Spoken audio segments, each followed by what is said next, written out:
Yesterday, we learned that in December, inflation hit its highest level in 40 years. 40 years. Inflation reached 7% in December, the seventh straight month that inflation has been over 5%. And today we discovered that year-over-year inflation for domestically produced goods increased even more by a massive 9.7%.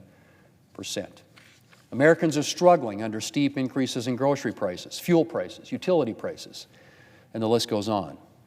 Despite wage increases in 2021, American families experienced a de facto pay cut, with their purchasing power shrinking thanks to inflation.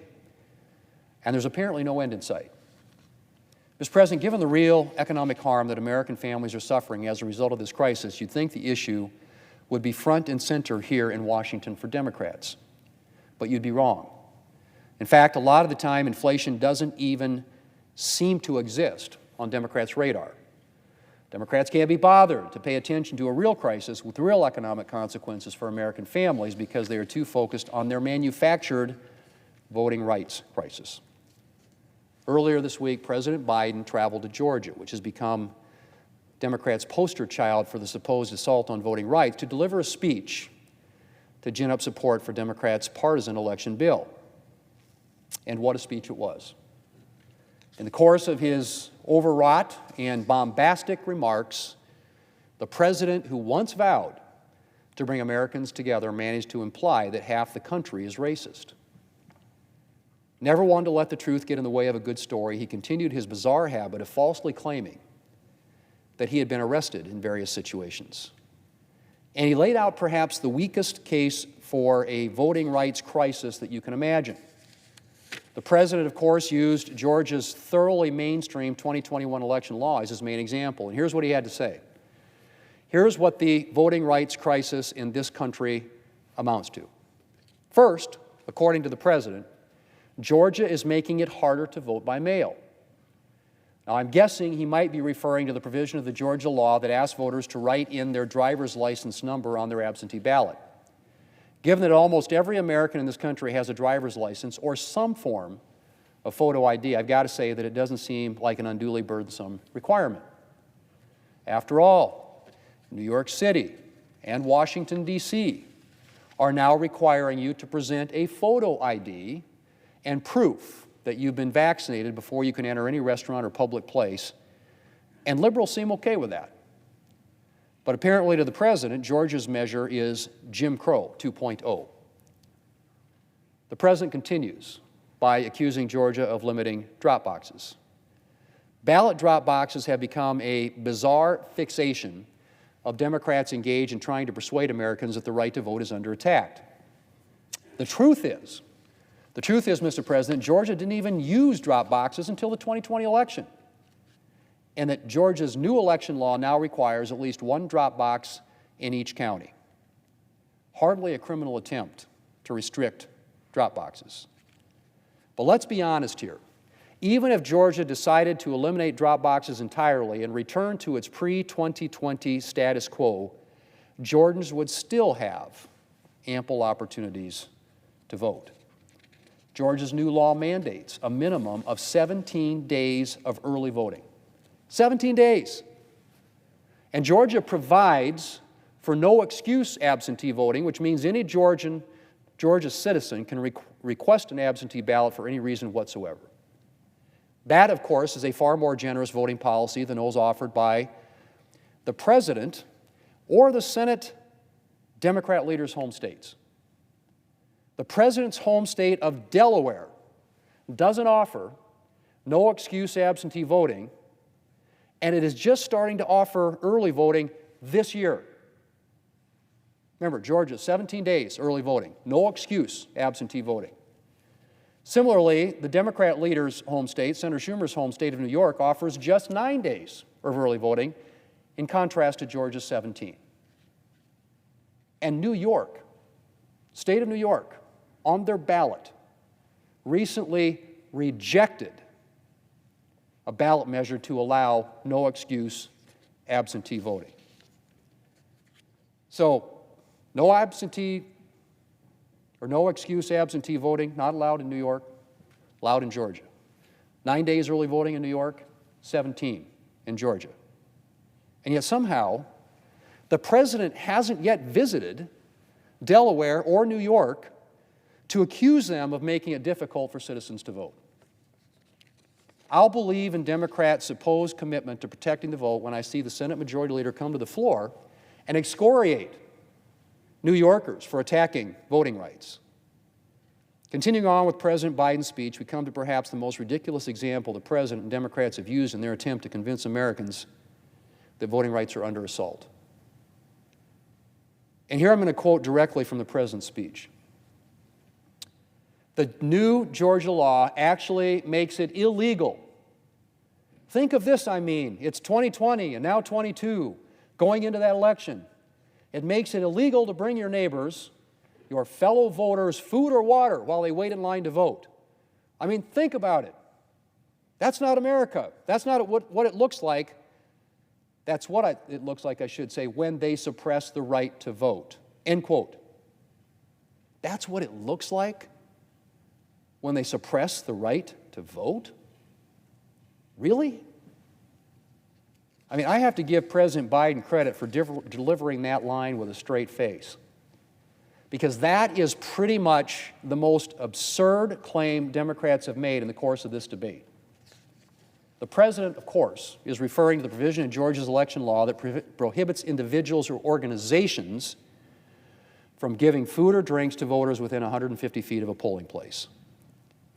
Now, just for purposes, again, Mr. President, of comparison and contrast, the Democrat leader's home state of New York, Senator Schumer's home state of New York, has a similar provision, preventing voters in line from being given anything, including food and water, whose retail value is in excess of $1.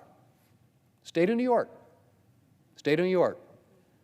But people are blowing a gasket over this provision in Georgia law. The very provision state of New York has in law today. And I would argue most states, Mr. President, you can't go within a certain number of feet of a voting place if you're a political operative or a political organization.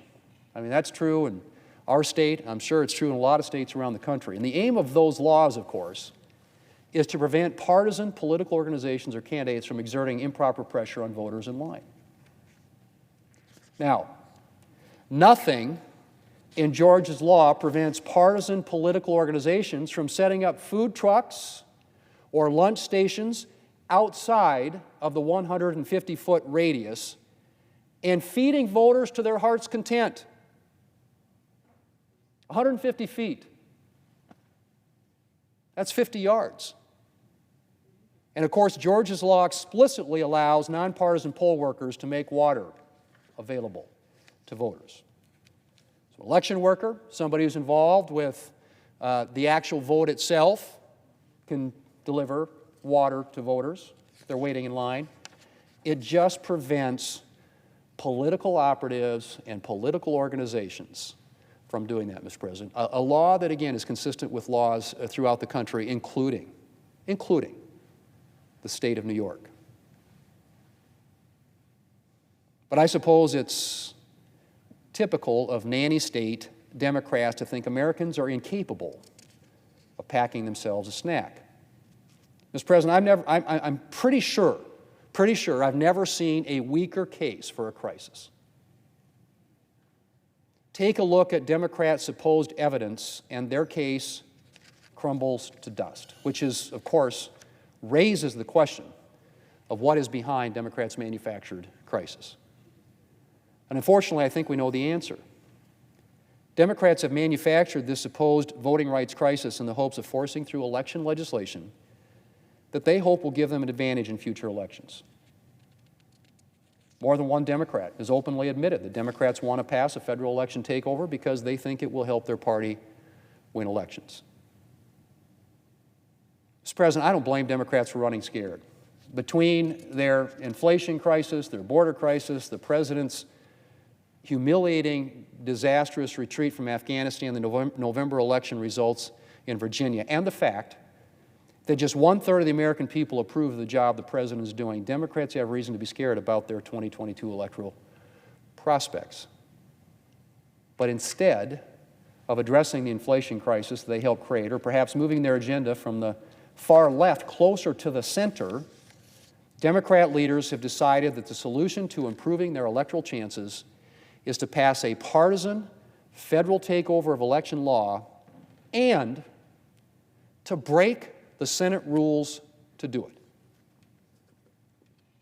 Apparently they don't care what damage they do to the Senate and the country in the process.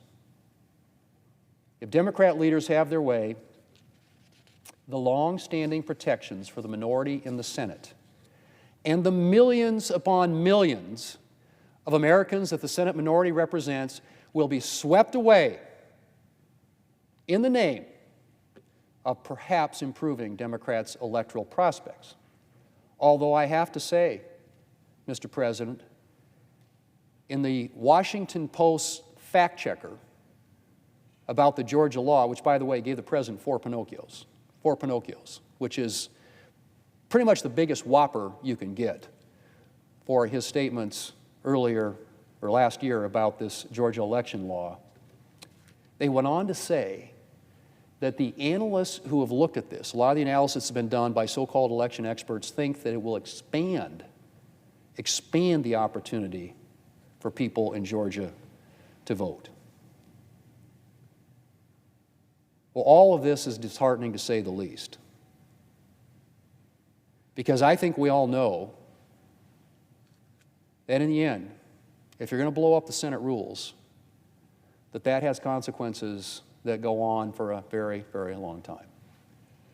There are Democrats in this chamber today who still express, I think, regret for what happened in 2013 with respect to the executive calendar, which deals with executive branch nominees and judicial branch nominees, judges, because it led to, in 2017, the Republicans retaliating, follow suit with Supreme Court justices.